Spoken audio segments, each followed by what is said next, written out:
Welcome back to the channel and welcome again here. बहुत सारे लोगों का कमेंट डीएम आ चुका था, भैया 2017 वाला पेपर कब कंप्लीट कराओगे कोरियन का, क्योंकि 70 क्वेश्चन ही अपने सॉल्व कराए हैं अपने चैनल में।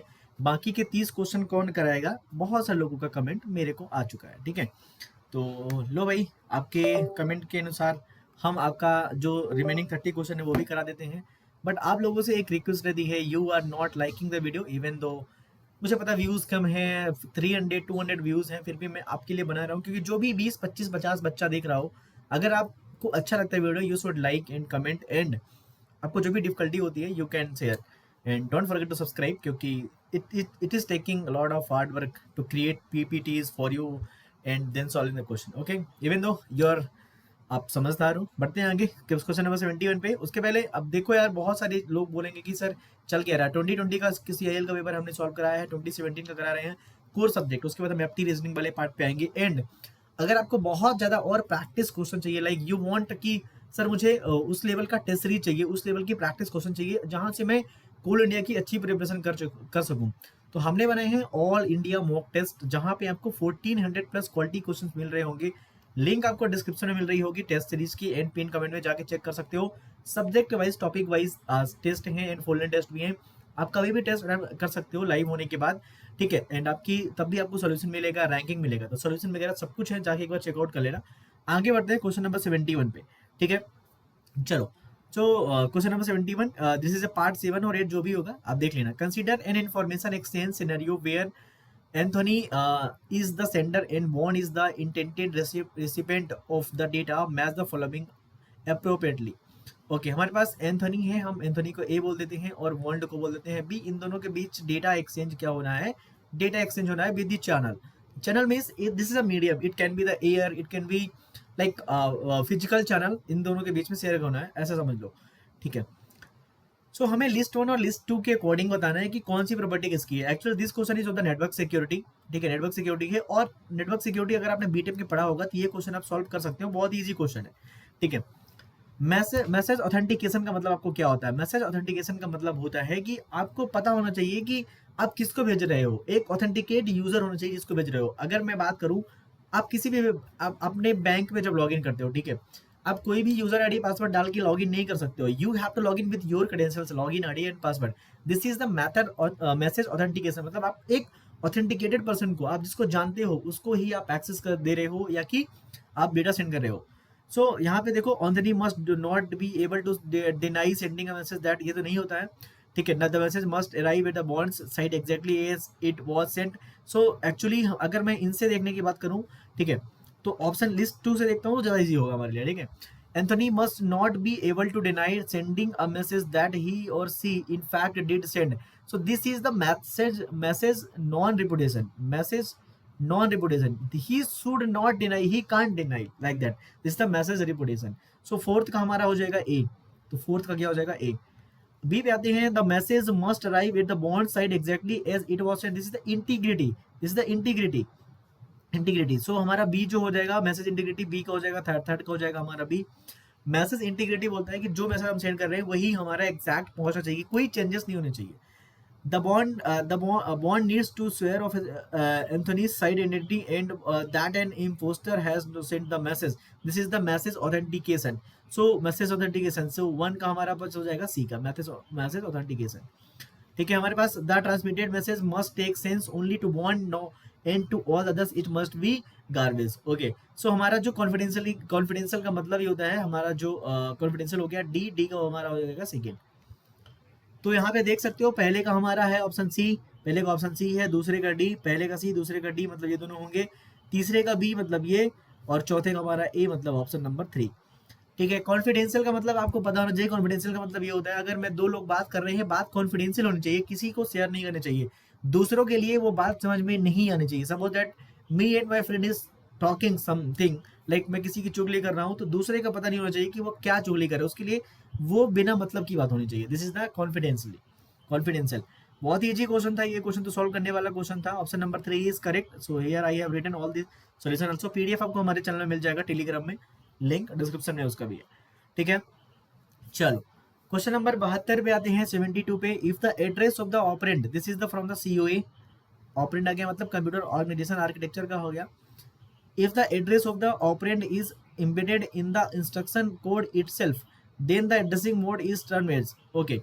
So the address of the operand is embedded in the instruction code itself. Okay. So हमारा जो कंप्यूटर होता है उसका कुछ इंस्ट्रक्शन होता है, जो भी हम कंप्यूटर को से काम करवाते हैं इंस्ट्रक्शन के थ्रू करवाते हैं। Instruction is nothing but grouping of the bits. तो हमारे पास जो चीज होती है वो एक होता है मोड होता है, एक होता है ऑपकोड होता है, और एक होता है हमारा ऑपेरेंड। ठीक है, तो यहाँ पे हमारे पास जो इंस्ट्रक्शन होगा वहां पे हमारे पास ऑपकोड मतलब ऑपरेशन क्या करना है, ऑपरेशन क्या करना है। मोड मतलब कौन सा एड्रेसिंग मोड, यहाँ पे लिखा हुआ है डायरेक्ट एड्रेसिंग मोड। ठीक है, यहाँ पे ऑपरेंड जो होगा, operand if the address of the operand is embedded in the instruction code itself है, तो यहाँ पे ऑपरेंड का सीधा इंस्ट्रक्शन लिखा हुआ है 100। सपोज दैट ये हमारी मेमोरी थी, ठीक है, ये मेमोरी थी, ये हमारा ऐसा कुछ है, ठीक है, 100, 101, 102 ऐसा करके। तो डायरेक्ट अगर लिखा हुआ है if the address of the embedded mode in the instruction code itself then the addressing mode is termed as the direct address mode. अगर डायरेक्ट दिया हो तो डायरेक्ट एड्रेस मोड ही होता है। आपको क्या करना है, आपको एड्रेस नंबर 100 पे जाना है। अगर यहाँ पे कंटेंट 25 रखा है, 25 को उठा के जो भी ऑपरेशन होगा वो ऑपरेशन परफॉर्म कर देना है। सो अगर एड्रेस में डायरेक्टली दिया होता है, इंस्ट्रक्शन में ही दिया होता है एड्रेस, तो उसको बोलते हैं direct address code, direct address mode. और ये क्वेश्चन पूछने वाला है ही नहीं, ये तो कोई भी सिंपल कर सकता है। If the address of the operand is embedded मतलब अगर इंस्ट्रक्शन के साथ ही दिया हुआ है मतलब वो क्या है, डायरेक्ट एड्रेसिंग मोड है। बहुत ही सिंपल क्वेश्चन थे 71 एंड 72, इससे इजी क्वेश्चन नहीं पूछे जा सकते हैं किसी भी एग्जाम में। ठीक है, these are the easiest questions. Okay, now question number 73 पे आते हैं। Consider the process details given in the following table. हमें पास प्रोसेस दिया हुआ है, बस टाइम दिया हुआ है, अराइवल टाइम दिया हुआ है, एंड प्रायोरिटी दी हुई है। A new preemptive scheduling algorithm is proposed. The longest remaining time next, मतलब जिसका टाइम ज्यादा रहेगा उसको नेक्स्ट करना है। Where is ties are broken by the given priority to the process with the higher priority। ठीक है, तो यहाँ पे दो चीजें हमें यूज करना है, LRTN यूज करना है, एंड द हाईएस्ट प्रायोरिटी जिसकी होगी उसको पहले प्रायोरिटी देना है। मतलब क्या है, अगर मान लो मेरे पास एक प्रोसेस P1 है, एग्जाम्पल के लिए समझो, एक प्रोसेस P2 है, इसका टाइम अगर 10 है और इसका टाइम 6 है, यहाँ पे प्रायोरिटी हमें 10 को देनी है क्योंकि इसका टाइम क्या है, ज्यादा है। सपोज दैट इसका टाइम 15 है, इसका टाइम भी 15 है, तो यहाँ पे डिसाइड करेंगे प्रायोरिटी से। मतलब इसकी प्रायोरिटी अगर 3 है, इसकी अगर 9 है, तो हम P2 को प्रायोरिटी देंगे। That what question is saying. आपको समझ में आया क्वेश्चन कह क्या रहा है? तो अगर जिसका वर्स्ट टाइम ज्यादा है उसको पहले प्रायोरिटी देंगे, अगर दोनों का सेम हो जाता है देन हाईएस्ट प्रायोरिटी वाले को हमें पहले करना है। ठीक है, calculate the turnaround time of process P2, response time of P3, these we have to calculate। ठीक है, बहुत ही सिंपल तरीके से बताऊंगा, बहुत मजा आने वाला है आपको। ये नया स्केड्यूलिंग एल्गोरिथम भले है लेकिन इतना सिंपल है ना, ये बहुत ही समझ में आ जाएगा आपको। ठीक है, चलो तो देखो ये हमारे पास आईडी दी हुई है, यहाँ पे वर्स्ट टाइम दिया हुआ है, यहाँ पे अराइवल टाइम दिया हुआ है, यहाँ पे हमारे पास प्रायोरिटी दी हुई है। ठीक है, प्रायोरिटी दी हुई है। नाउ तो हमें देखना है सबसे पहले अराइवल टाइम। तो अराइवल टाइम अगर देखो हमें गैंट चार्ट बनाना होता है, हमें पता है ये चीज। ठीक है, ऐसे अराइवल टाइम हमारा क्या है, अराइवल टाइम 0 पे, मतलब स्टार्टिंग में ये हमारा अराइवल टाइम 0 हो गया। यहाँ पे कौन सी प्रोसेस है हमारे पास, अराइवल टाइम 0 तक हमारे पास P0 है। मतलब 0 से देखो 0 पे आया है, 0 के बाद 2 पे आ रहा प्रोसेस, तो हम 0 से 2 तक तो किसको एग्जीक्यूट करेंगे, P0 तक, क्योंकि भाई टाइम 2 तक कोई भी प्रोसेस उपलब्ध नहीं है तो हम P0 को ही करेंगे, भले उसकी प्रायोरिटी कुछ भी हो। यहाँ पे दिमाग लगाओ, टाइम 0 पे अगर मैं बोलूँ एक ट्रेडमिल है जहाँ पे बहुत सारे लोग जिम करते हैं, अगर एक जिम में एक ही ट्रेडमिल है और सुबह 6 बजे एक ही बंदा गया है, तो यहाँ पे कोई प्रायोरिटी है ही नहीं, वही बंदा अकेले जिम करेगा। मतलब यहाँ पे P0 अकेला CPU यूज करेगा टाइम 2 तक। अच्छा, जब टाइम 2 तक इसने यूज किया तो इसका जो टाइम बचेगा वो कितना बचेगा, 1, क्योंकि इसको 3 यूनिट ऑफ टाइम देना था लेकिन बचा कितना, 1। Got it. नाउ टाइम 2 पे खेला हो गया, टाइम 2 पे क्या हो गया, खेला हो गया। टाइम 2 पे खेला ये हो गया कि 2 पे P1 भी आ गया, 2 बंदे लड़ेंगे अब जिम के लिए। तो अब हमें क्या करना है, अभी हमें देखना है वर्स्ट टाइम। तो लॉन्गेस्ट रिमेनिंग टाइम नेक्स्ट, जिसका टाइम ज्यादा बचेगा उसको ज्यादा अच्छी प्रायोरिटी देनी है। टाइम 2 पे हम चेक करेंगे हमारे पास कौन कौन उपलब्ध है मेरे भाई। टाइम 2 पे कौन कौन उपलब्ध है, टाइम 2 पे हमारे पास उपलब्ध है, देखो हमारे पास टाइम 2 पे जो उपलब्ध है हमारे पास P1 है, P1 आ गई। ठीक है, हम P1 जब हमारे पास उपलब्ध है तो P1 को बोलेंगे चलो तुम उपलब्ध हो गए। ठीक है, P1 उपलब्ध हो गया, टाइम कहाँ तक, टाइम 4 तक। जैसे टाइम 4 तक हम गए तो P1 को हमने 2 यूनिट एग्जीक्यूट किया और ये क्या हो गया हमारा, 7 हो गया। ठीक है, और हम यहाँ पे क्या एग्जीक्यूट कर दिया हमने P1 को। टाइम हम 3 तक जाएंगे, पहले टाइम 3 तक जाएंगे क्योंकि हमारे पास 3 पर भी एक प्रोसेस आ गया है, अरेबल टाइम 3 भी है हमारे पास। So we will go till 3 first. तो हम पहले कहाँ जाएंगे, 3 तक जाएंगे क्योंकि 3 पे भी हमारा एक प्रोसेस आ चुका है, हमने नीचे ध्यान नहीं दिया। तो ये टाइम इसका कितना हो गया, 8 हो गया अभी, ठीक है, एक एग्जीक्यूट किया, 1 यूनिट। नाउ टाइम 3 पे हमारे पास प्रोसेस P3 आ गया है, ठीक है, P3 आ गया जिसका टाइम कितना बचा है, 6 बचा है। अब देखो at time 3 you have to assume कि कौन कौन से प्रोसेस है हमारे पास। P0 आ चुका है, P1 आ चुका है, P3, P2 4 पे आएगा अभी, लेकिन टाइम 1, 8 और 6 है। तो किसको हम एग्जीक्यूट करेंगे, जिसका टाइम ज्यादा हो। तो टाइम किसका ज्यादा है यहाँ पे, P1 का, तो इसको 1 यूनिट और एग्जीक्यूट करेंगे। बात वही हो गई फिर से P1 पे, लेकिन हम नियम के हिसाब से चलेंगे। 4 हो गया, इसका टाइम कितना बचा, 7 बचा। अब टाइम 4 पे सारी प्रोसेस ही आ चुकी हैं। टाइम 4 पे मेरे भाई सारी प्रोसेस आ चुकी हैं, समझ रहे हो, टाइम 4 पे सारी प्रोसेस आ चुकी हैं। Now the question is that कि whom we are going to execute first। देखो हमारे पास, अगर आप यहाँ पे ध्यान दो, थोड़ा सा दिमाग लगाओगे तो P0 हमारे पास है, P1 है हमारे पास, P2 है हमारे पास, P3 है हमारे पास, और टाइम जो बचा है इसका 1 बचा है, इसका 7 बचा है, और इसका क्या बचा है, इसका भी 7 बचा है, इसका 6 बचा है। तो कायदे से P1 और P2 क्या करेंगे, लड़ेंगे, क्योंकि लॉन्गेस्ट टाइम को पहले करना है। जब P1 P2 लड़ रहे हैं तो हम देखो टाइम में तो बराबर हो गए, हम किसके पास जाएंगे, प्रायोरिटी के पास। यहाँ पे प्रायोरिटी का काम आया, प्रायोरिटी देखो किसकी ज्यादा है, P1 P2 में प्रायोरिटी देखो तो किसकी ज्यादा है, P1 की। तो P1 को हम एग्जीक्यूट कर देंगे। P1 को हमने एग्जीक्यूट किया, 1 यूनिट, टाइम कितना बचा, 5, समझे। तो P1 का टाइम कितना हुआ, 5 हो गया। यहाँ पे कितना बचेगा, P1 अगर देखोगे यहाँ पे कितना बचेगा, वहां पे हटाओ, यहाँ पे लिख देता हूँ 6 बचा, ठीक है। नाउ अब फिर टाइम देखो, यहाँ पे टाइम देखो, टाइम यहाँ पे इसका लॉन्गेस्ट टाइम किसका बचा, P2 का। अगेन हम P2 को एग्जीक्यूट करेंगे, अगेन हमने P2 को एग्जीक्यूट किया, P2 को हमने एग्जीक्यूट कर दिया, P2 को जब हमने एग्जीक्यूट कर दिया इसका टाइम फिर बचा 6। अब ये टाइम 6 तक हमने एग्जीक्यूट किया। अब यहाँ पे P1 P2 P3 बोल रहे हैं, हमारा टाइम सेम है, हम क्या करें, हमारा टाइम सेम है, हम क्या करें, P1 P2 P3 बोल रहे हैं, हमारा टाइम सेम है, हम क्या करें, हम बोल रहे हैं P1 P2 P3, P1 P2 P3 priority के हिसाब से चलो। तो प्रायोरिटी के हिसाब से चलेंगे तो पहले P1 एग्जीक्यूट होगा, P2 फिर P3। हर बार क्या होगा, अब P1 फिर P2 फिर P3 ऐसे एग्जीक्यूट होगा। पहले P1 को एग्जीक्यूट किया, इसका कितना बचा, 5, फिर हम किसको करेंगे, P2 को, इसका बचा 5, इसका बचा 5। यहाँ से ये रॉबिन राउंड वाला गेम क्या होगा, स्टार्ट होगा। तो ये हो गया 7, ये हो गया 8, ये हो गया 9, ठीक है। अब यहाँ पे दिमाग लगाओगे, अगर थोड़ा सा दिमाग लगाओगे तो ये हमारा जो होगा P1 P2 P3 कितनी बार रिपीट होगा, P1 P2 P3 कितनी बार रिपीट होगा, आपको दिमाग लगाना चाहिए। P1 P2 P3 हमारा 5 बार रिपीट, 4 बार रिपीट होगा, ठीक है। तो हम अगर P1 P2 P3 को x मान लेते हैं, P1 P2 P3, अगर आप इसको 5 बार लिखोगे, P1 P2 अगेन P3, ठीक है, ये हो जाएगा 10, 11, 12, ठीक है। तो अगर आप दिमाग लगाओगे यहाँ पे तो 9 के बाद 12 होगा, फिर यहाँ पे क्या होगा, 15 होगा, ठीक है, फिर यहाँ पे क्या होगा, 18 होगा। जब यहाँ पे 12 हुआ था तो क्या था, 5 था। यहाँ पे ये जो 4 हो जाएगा जब 15 होगा, ठीक है। जब 18 होगा तो कितना हो जाएगा, 3 हो जाएगा, ठीक है। जब उसके बाद 18 3 कितना हो जाता है, 21 हो जाता है, तो 2 होगा। 21 हो जाएगा तो कितना हो जाएगा, 21 होगा तो यहाँ पे कितना हो जाएगा, 2 हो जाएगा।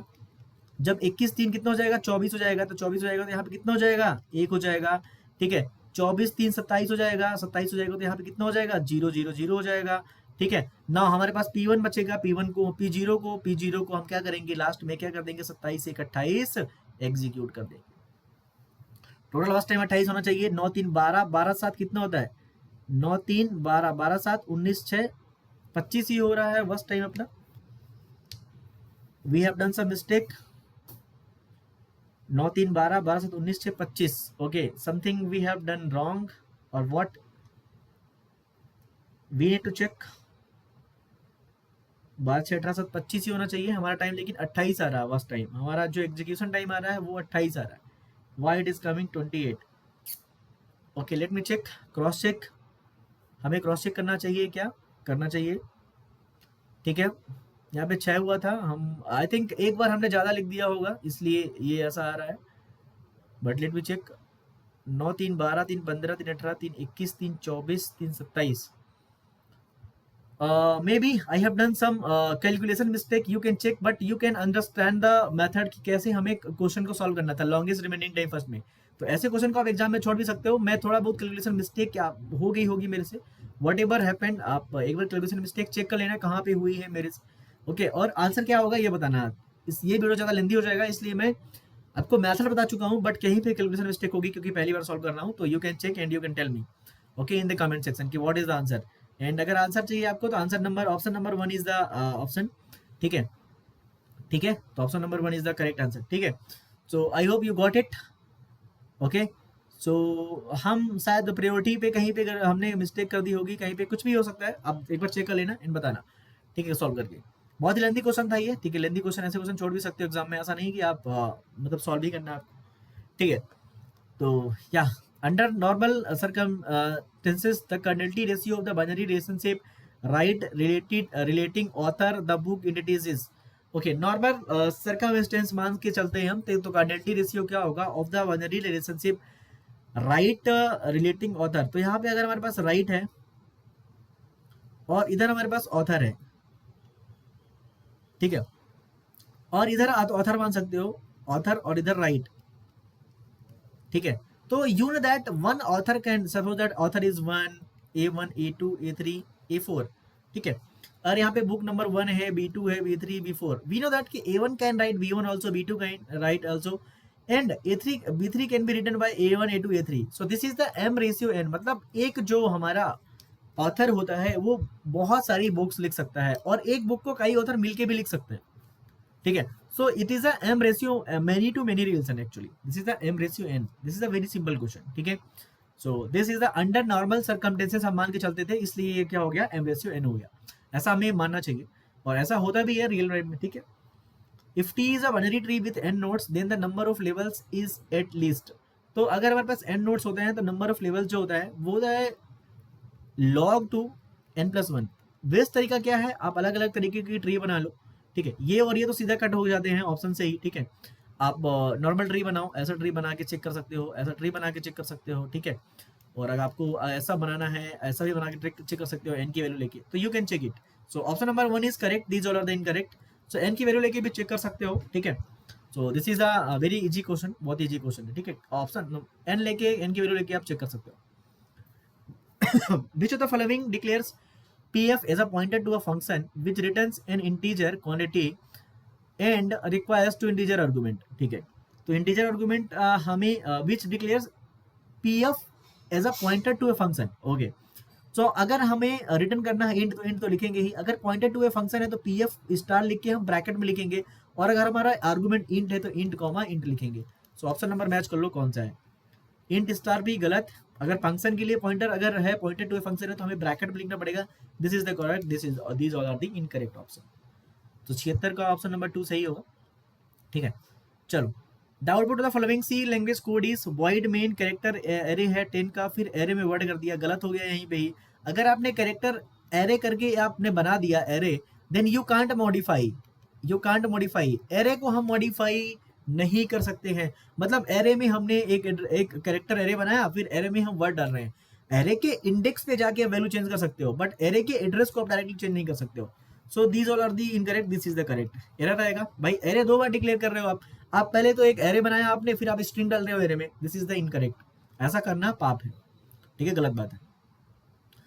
78 पे आते हैं, interrupt generated due to which of the following, interrupt generated due to which of the following operations does not belong to the program related interrupt category.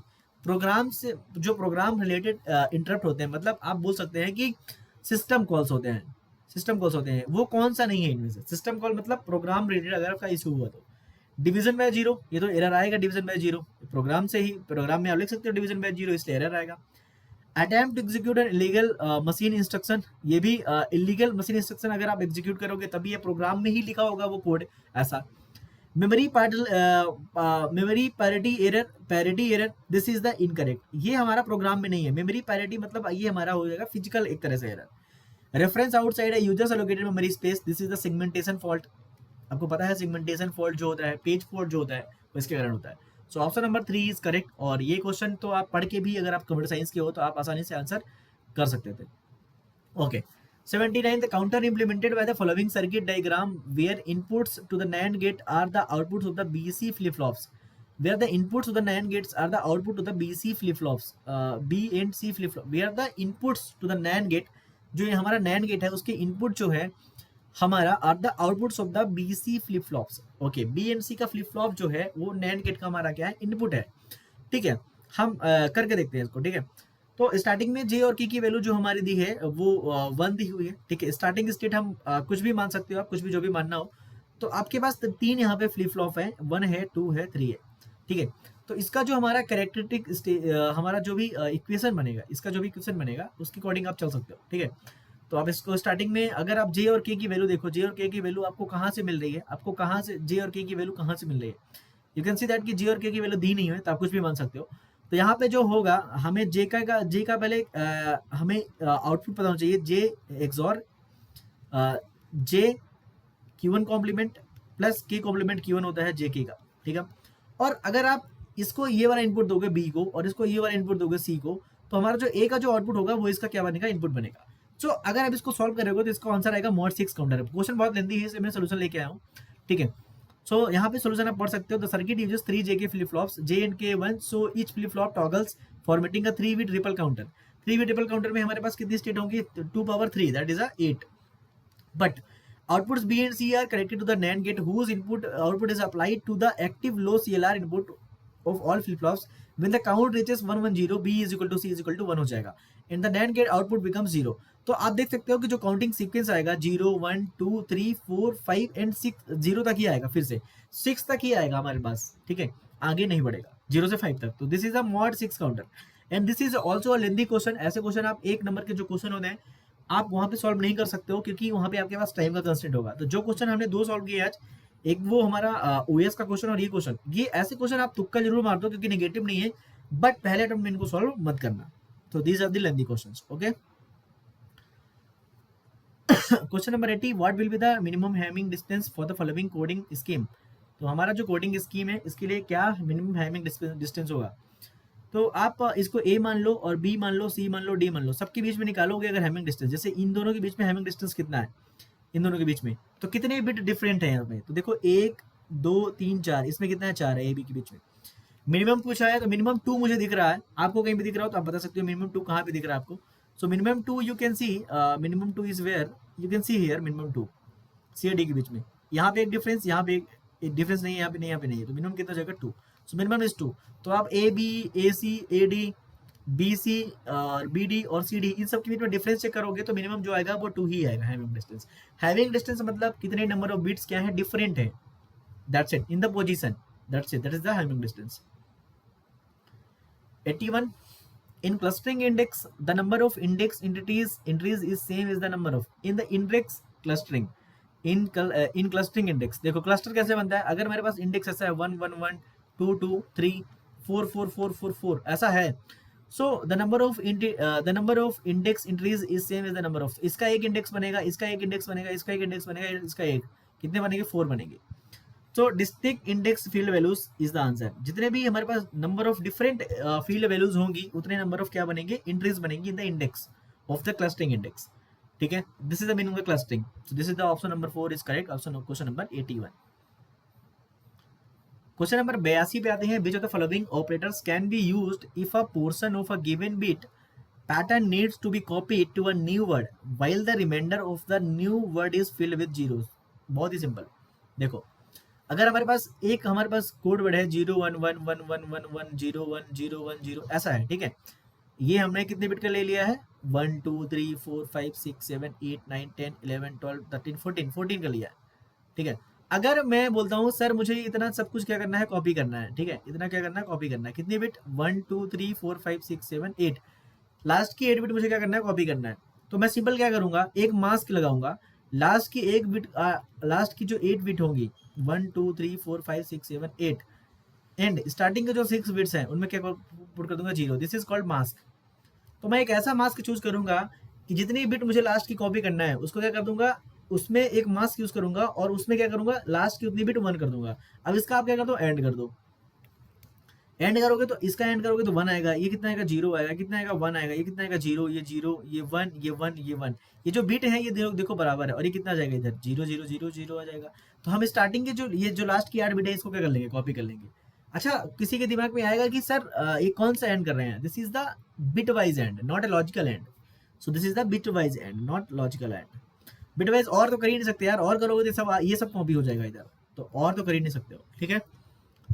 Got it. अगर और करोगे तो यहाँ पे देखो, अगर और करते तो यहाँ पे कितना आ जाता, 1 आ जाता, लेकिन हमें चाहिए क्या, 0, sorry. Simple question, question number 82। चलो क्वेश्चन नंबर 83 सॉल्व करते हैं।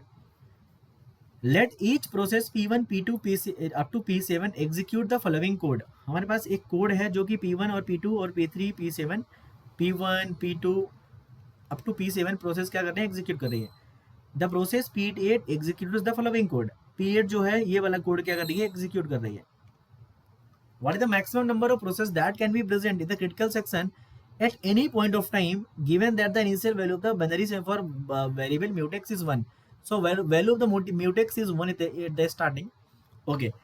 Now come and understand what actually p function does. अगर p है, अगर मान लो x की वैल्यू 1 है, अगर आपने px कर दिया, ये कर देगा x की वैल्यू क्या कर देगा, 0 कर देगा, मतलब वो डिक्रीमेंट कर देता है। अगर आप bx करोगे तो x की वैल्यू कितनी कर देगा, 1 कर देगा।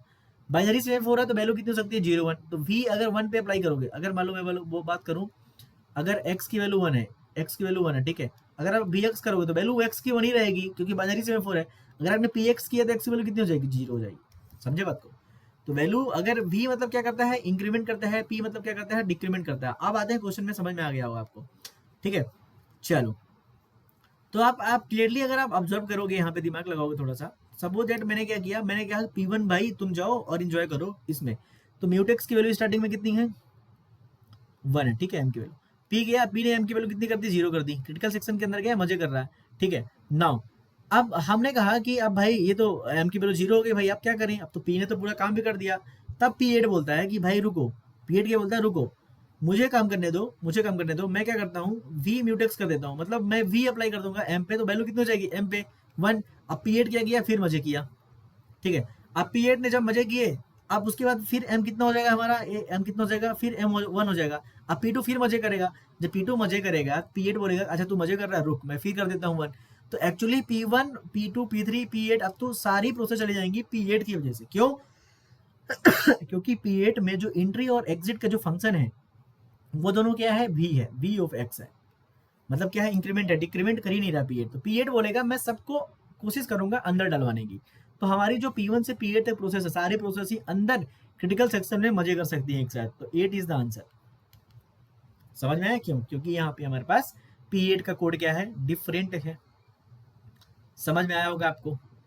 चलो क्वेश्चन नंबर 84 पे आते हैं। Which of the following is the worst case time complexity of Floyd algorithm for finding shortest path in the graph with n vertices. तो सबसे पहले ये तो डीपी पे काम करता है, डायनामिक प्रोग्रामिंग पे, ठीक है, और इसका टाइम होता है थीटा ऑफ n क्यूब।